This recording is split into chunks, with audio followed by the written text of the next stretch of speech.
যে খবরের দিকে আমরা নজর রেখেছিলাম, বিজেপির রাজ্য অফিসের বাইরে বিক্ষোভ, বিজেপির হোর্ডিং খুলে সে বিক্ষোভ দেখাতে দেখা যাচ্ছে এবং রীতিমতো অরাজকতা এবং বিশৃঙ্খলা ছড়িয়ে পড়েছে গোটা এলাকা জুড়ে।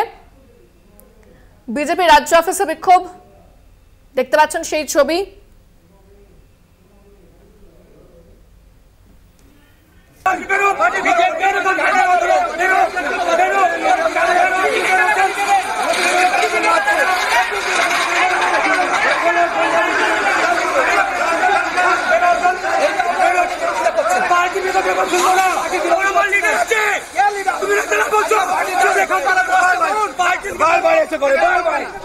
বিস্তারিত কথা বলবো, ফোনে রয়েছেন বিশেষ প্রতিনিধি দেবজ্যোতি ঘোষ। দেবজ্যোতি, কি কারণে বিক্ষোভ দেখাচ্ছেন তারা, কি অভিযোগ তাদের?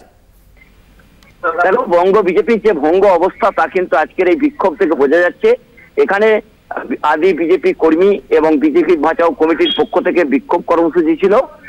এমন একটি দিনকে তারা পছন্দ করেছিলেন যেদিন নির্বাচনের পরাজয় নিয়ে আলোচনা হচ্ছে, অর্থাৎ তাদের যে কাটাছেঁড়া হচ্ছে কেন 2024-এ যে লোকসভা নির্বাচন হলো এবং উপনির্বাচনে ভারতীয় জনতা পার্টির এই পরাজয়ের কারণ কি। সেই সময় কিন্তু বিজেপির গোষ্ঠীদ্বন্দ্ব কতটা চরমে উঠেছে তা কিন্তু পরিষ্কার হয়ে উঠল।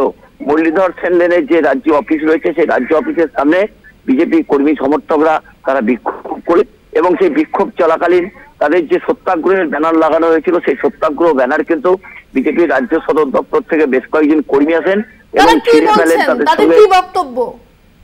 তাদের বক্তব্য যে ভারতীয় জনতা পার্টিতে যেভাবে অনুপ্রবেশ ঘটেছে বিভিন্ন রাজনৈতিক দল থেকে এবং নব্য তৃণমূল থেকে যারা বিজেপিতে যোগ দিয়েছেন সেই নব্য বিজেপি কিন্তু ভারতীয় জনতা পার্টিকে রাজ্যের সংগঠনকে শেষ করে দিচ্ছেন এবং শামসুল হকের নেতৃত্বে তিনি ভারতীয় জনতা পার্টির তিনি কিন্তু এ রাজ্যের এক সময় সভাপতি ছিলেন মাইনরিটি মঞ্চার, তিনি আজকে বিক্ষোভ কর্মসূচি করেন। তারা সংখ্যায় কম ছিল, তাহলে কম থাকলেও তাদের কিন্তু বিক্ষোভের জোর বেশ কিছুটা বেশি ছিল, কারণ তাদেরকে যেভাবে ধাক্কা দিয়ে তাদের হাত থেকে যে ভারতীয় জনতা পার্টির ফ্ল্যাগ ছিল সেগুলো কেড়ে নেওয়া হয়েছে।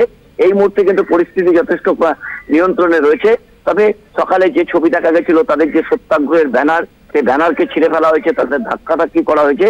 তারা বলছেন যে তাদের যেটা অভিযোগ যে নব্য বিজেপি যারা কর্মী রয়েছেন তারাই কিন্তু এই অত্যাচার করছেন ভারতীয় জনতা পার্টির পুরনো কর্মীদের উপর এবং তাদের আক্রমণ থেকে বাদ যাননি সুকান্ত মজুমদার, শুভেন্দু অধিকারীর মতো বিজেপি। যেরকম যেদিকে বৈঠক চলছে, সংগঠন নিয়ে কথা বলা হচ্ছে, ওইদিকে কিন্তু একটা অন্য ছবি উঠে আসছে যেখানে বিক্ষোভ দেখাচ্ছেন দলেরই একাংশ। ধন্যবাদ দেবজ্যোতি, কথা বললাম আমাদের বিশেষ প্রতিনিধি দেবজ্যোতি ঘোষের সঙ্গে।